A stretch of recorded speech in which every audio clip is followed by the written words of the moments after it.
This will be starting a project on the Challenger today that I've been truthfully putting off for a long time. On all tractors, you typically see hydraulic valves. What these hydraulic valves do is send hydraulic oil from the tractor to an implement. Most tractors actually have a valve and a control valve inside the cab, which allow you to control the speed of the flow or the amount of oil that passes through these outlets to the implement. For whatever reason, this tractor never had any. Now with the air seeder, it has a hydraulic fan, and I'm going to have to be varying the speed of the oil flow to increase or decrease the fan speed. So my project now that I want to get into will be, I have to put some of these hydraulic control valves in. It's going to be a lot harder job than I thought. I have to string it from the cab right through to the back porch here, and I just can't find a way to get at it.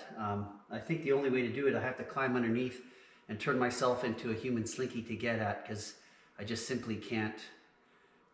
There's no easy way to get at it. I thought I'd give you an idea of what I had to work with here. You see these round looking cylinder type things. Those are the spool valves. Now the connections that I have to connect to are at the other side of this spool valve block, which is probably about another 2.5 feet further into the machine. I'm going to try to shine my light in here best I can, and you can see way in there, there's those 4 holes. Well, my control cables have to run through those. The holes aren't big enough to run it from inside the machine out, so I'm going to have to run the narrow end of the control cable from the back going forward. So in order to do that, I'm pretty sure I'm going to have to start taking a bunch of these brackets and stuff off. They shouldn't be too hard to do. These bolts and nuts are easy to get at, but it should clear it up, and hopefully I'll be able to get my hand in there. All right, I've got 3 bolts to take off. These bolts have never been taken off before, so I'm going to start with a breaker bar just to give me a little bit more leverage and see if I can crack them to begin with. That one moves.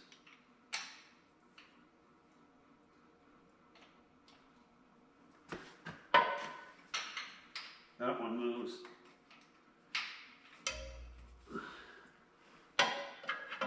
Okay. Well, that's good news. They're all loose. They're all broken. So I was able to crack them. So we should be able to take that plate off relatively easy. So I was able to get all these bolts loose. There's some spacers in there. I'll take out the 3rd one and try to hang this valve over to the up and to the left to get it out of the way. I think we're making some progress here. I took the 4 bolts out of the bracket and was able to partially swing the bracket out of the way. I was a little concerned because the bracket didn't swing nearly as much as I was hoping.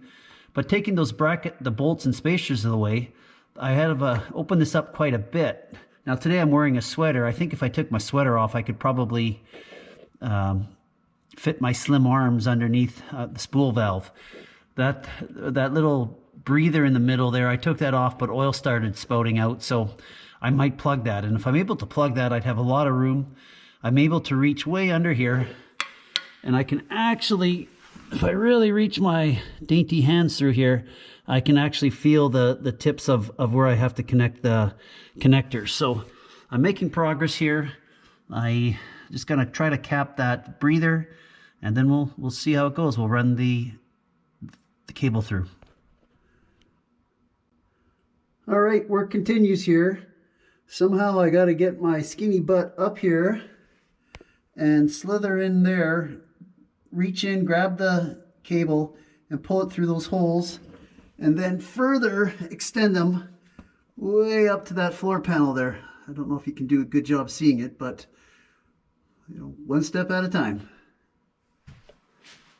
I thought I would show you what we're dealing with here, what all the fuss is about.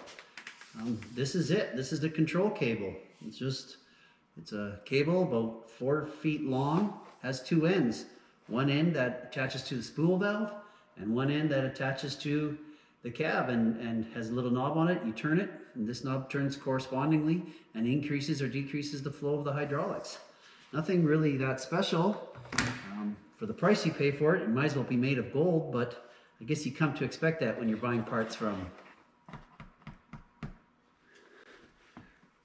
We have success. I was able to get the cable strung all the way from the back spool through those tight grommets and up through the floor. Those grommets I think had gotten pretty hard over the past few years. I really struggled getting the tip through. A little bit of lubrication, she slid in really nice.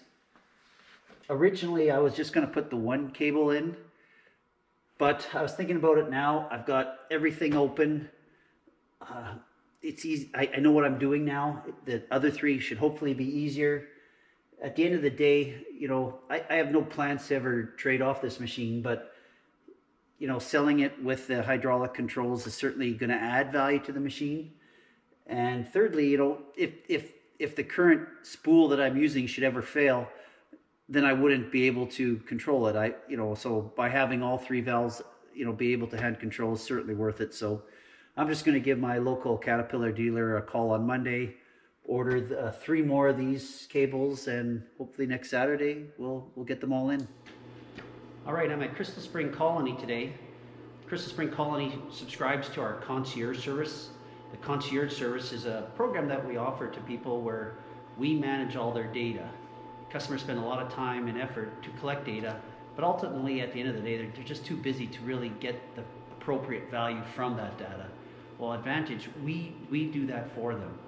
So part of the program is we'll come out to the customer's place after harvest, once the data is collected, and extract the data from the display for them. We'll then take it back to our office, do all the post-processing, and deliver them the accurate yield maps. So I'm here today and gonna spend some time extrapolating the data, and I'll show you how to do that. I'm sitting in the cab of the combine right now with an FMX display. This demonstration will be appropriate for both the FM1000s, FMX, and FMX Plus platforms. So we're looking at the home screen of the FMX. To transfer our data files, simply select data files from the right-hand column. You get a couple warnings, just select OK. Now we're at our data file screen.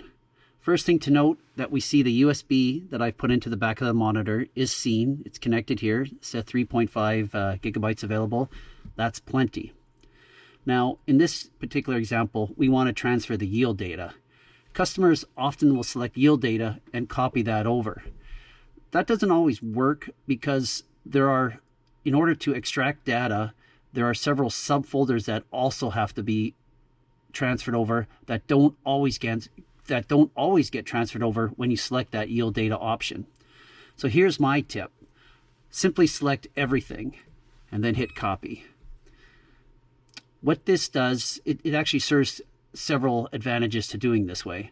Number one, it's going to ensure that you get all the data, including the yield files and the subfolders that you want, but it also serves as a way to back up your monitor completely. I cannot stress how important it is to regularly back up your data. So here we're going to be backing up our data. This is going to take anywhere from 15 to 20 minutes, depending how long. Here we are backing up the data. This is going to take 10 to 15 minutes, depending how much data is on the screen. Something else I want to point out is when this progress bar gets to around that 70 or 80%, it seems to stall out for a while. A lot of people think that it's locked up or something like that. It's completely normal. So just let it do its thing. It'll complete the backup. And when you're done, just simply shut off the monitor and take out the USB. Well, I finished collecting all the data from all 4 combines. The only thing left to do now is go back to the office, send the data to Jason and the boys in our data management team, and within a day or two, the customer will have his 2020 yield maps and be able to make his cropping decisions based off of those. It's early Sunday morning, My thermometer reads minus 39.6 degrees, but I couldn't be more excited because today is a very important day on the calendar for me. It's February 14th, and that's right, I want to wish everybody a happy race day. It's the 63rd running of the Great American Race at Daytona today, and I couldn't be more excited.